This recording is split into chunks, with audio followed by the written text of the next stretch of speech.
নারায়ণগঞ্জের সবচেয়ে হাইপড বিরিয়ানি খেতে আজকে চলে আসছে বিখ্যাত আসলাম বিরিয়ানিতে। এখানে এত ভিড় যে বিরিয়ানি নেওয়ার আগে ধৈর্যের পরীক্ষা দিতে হয়েছে। 300 টাকার প্লেটারে এই বিরিয়ানিতে আসলে কি এমন আছে? স্বাদ কি সত্যি বাজার যোগ্য নাকি শুধু হাইপ?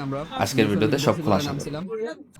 আমরা বন্ধ শাহী মসজিদে জুম্মার নামাজ আদায় করে এখন চলে যাচ্ছি আমরা আসলাম বিরিয়ানি হাউসে। আমি আছি, সাথে আছে the fees blog Mustafizur Rahman Munna. Social মিডিয়ার মধ্যে অনেক ব্যাড রিভিউ, গুড রিভিউ আছে আসলাম বিরিয়ানি হাউস নিয়ে। তো এখন সেটাই আমরা দেখব, এখন টেস্ট করব যে আসলে রিভিউগুলা কতটা এই আসলাম বিরিয়ানির সঙ্গে যৌক্তিকভাবে যায়, সেটাই দেখবো আজকে। তো এই রোড ধরেই সামনে আসলাম বিরিয়ানি হাউস স্পট, একদম ফুললি গ্রামীণ একটা পরিবেশ। তো এই আসলাম বিরিয়ানির অলরেডি আমরা জ্যামের মধ্যে পড়ে গেছি। একটা বিয়ে বাড়ির মতো আয়োজন। এটা হচ্ছে আসলাম বিরিয়ানি হাউসের সিরিয়াল।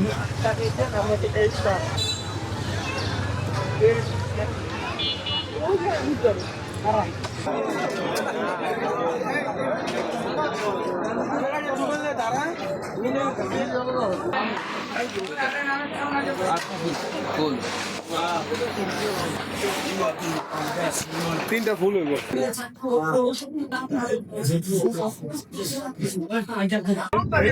পুরো একটা বিয়ে বাড়ির আয়োজন মতো আসলাম বিরিয়ানি হাউসের। আমরা এখন টোকেন নিয়ে দাঁড়ায় আছি এখানে আসলাম বিরিয়ানির জন্য। আমরা যে যাবো হ্যাঁ, এই যে এখন নতুন ডেক তোলা হবে, ডেকের পর ডেক শেষ হচ্ছে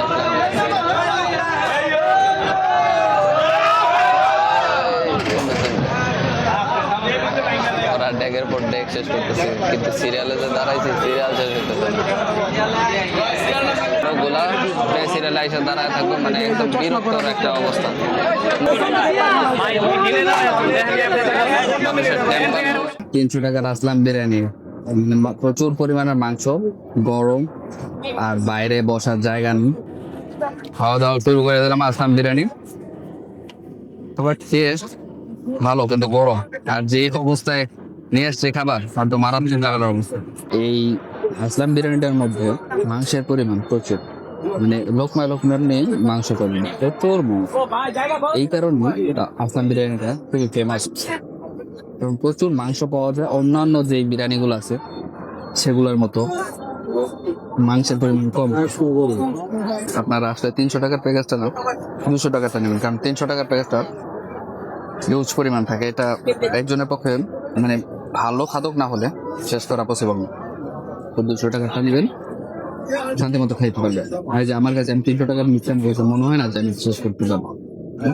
মুন্নাও নিছে, সম্ভব না, বাকিটুক পারছে করা সম্ভব না, বাকিটা পারছি। আমরা মিশন ইম্পসিবলের নামছিলাম, 300 টাকা ঘেমে অস্থির, মুন্নার অবস্থা টাইট। এখন পর্যন্ত আমাদের এক পাশে শেষ হয়নি 300 টাকার বিরিয়ানি। কি যে করি দেখেন, আমরা বাইরে খাওয়া দাওয়া করতেছি। পার্সেলের জন্য ব্যাগ নিয়ে নিছি, এটার মধ্যে ভরে ফেলবো। ভরে ফেলো, দুইটা নে।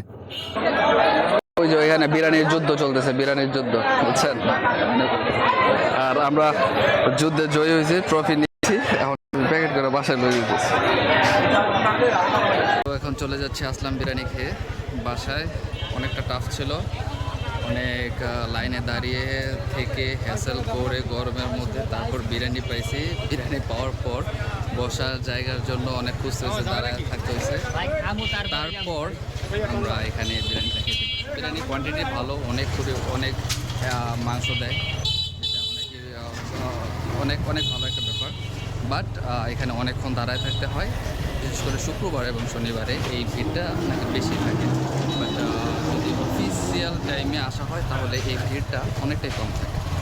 তো এখন চলে যাচ্ছি বাসায়, বাই বাই।